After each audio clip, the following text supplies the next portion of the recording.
Hello students, क्या हाल चाल है आपके। उम्मीद है कि आप सबके एग्ज़ाम अच्छे हो रहे होंगे। हिंदी का और इंग्लिश का पेपर, मतलब हिंदी का पेपर तो आपका हो चुका है, इंग्लिश का भी आने वाला है। इससे पहले आर्ट का हुआ है, तो आप बताना कि आपके पेपर कैसे हुए हैं। फिलहाल ये साइंस का पेपर है आपका, जो कल होने वाला है। और आज मैं आपको बता रहा हूँ कि आपको पेपर में जाने से पहले क्या क्या चीज़ें पढ़ करके जानी है, जो आपने अगर अब तक तैयारी नहीं की है। आप अगर एक दिन में पढ़ना चाहते हैं तो फिर आपके लिए सारे ऑप्शंस ओके हैं। आप इनको पढ़िएगा, उसके बाद आगे कुछ और याद करिएगा। या फिर अगर आपने सब कुछ रेडी कर लिया है तो फिर आप ये चीज़ देख लीजिएगा कि जो पॉइंट्स मैं बता रहा हूँ कि आप में से उनसे कोई पॉइंट छोड़ तो नहीं दिया है। पहला, रिडॉक्स अभिक्रिया बहुत इंपॉर्टेंट क्वेश्चन है। हर साल, मतलब हर तीसरे साल आपको मिल जाता है एग्जाम में, तो ये बहुत सारा इंपॉर्टेंट है।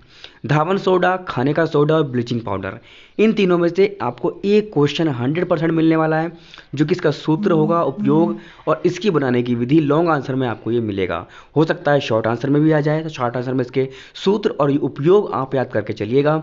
बनाने की विधि में इसकी रिएक्शन जरूर लिखिएगा। जो समीकरण है हमारी खाने का सोडा ब्लीचिंग पाउडर की। मानव नेत्र, निकट दृष्टि दोष और दूर दृष्टि दोष बहुत इंपॉर्टेंट हैं। जनित्र काफ़ी इंपॉर्टेंट है और मोटर काफ़ी इंपॉर्टेंट है। काफ़ी सालों से ये देखा जा रहा है कि जनित्र और मोटर में से एक क्वेश्चन 100% आपको 7 नंबर में, 6 नंबर में मिलता ही मिलता है। प्लास्टर ऑफ पेरिस एक इंपॉर्टेंट पॉइंट है इसका। दर्पण में उत्तल दर्पण और अवतल दर्पण के उपयोग आपके 2 नंबर में आ सकते हैं, जो बहुत इंपॉर्टेंट होते हैं। और लेंस के लिए भी उत्तल लेंस और अवतल लेंस के जो उपयोग हैं, प्रयोग हैं, किस जगह प्रयोग होते हैं, दूरदृष्टि दोष में किसका प्रयोग होता है, कौन से लेंस का, और निकट दृष्टि दोष में किस लेंस का प्रयोग होता है, ये आपके लिए बहुत इंपॉर्टेंट है। सभी सूत्र, जितने भी आपके सूत्र हैं, जैसे कि ब्लीचिंग पाउडर है क्या सूत्र है, धावन सोडा का सूत्र है, प्लास्टर ऑफ पेरिस का सूत्र है, ये सब आपको याद करके जाने। साबुनीकरण का क्वेश्चन एक बहुत इंपॉर्टेंट क्वेश्चन है। इसमें मिश्रण बनाने की प्रक्रिया भी शामिल होती है। अगर ये दोनों अलग अलग आते हैं तो आपको शॉर्ट आंसर में मिलेंगे, लघु उत्तर में। अगर दोनों एक साथ आते हैं तो पूरे ये आपको विस्तृत उत्तर में मिलेंगे, यानी कि 6 नंबर में या फिर 7 नंबर में आपको देखने के लिए मिल सकते हैं। लैमार्कवाद और डार्विनवाद में अंतर, एक अंतर और है, जो संतृप्त हाइड्रोकार्बन और असंतृप्त हाइड्रोकार्बन का अंतर है, वो भी आप पढ़ के जाइएगा। और श्वसन और श्वासोच्छ्वास में अंतर, इसमें क्या डिफरेंस है, ये भी आपको याद करना है।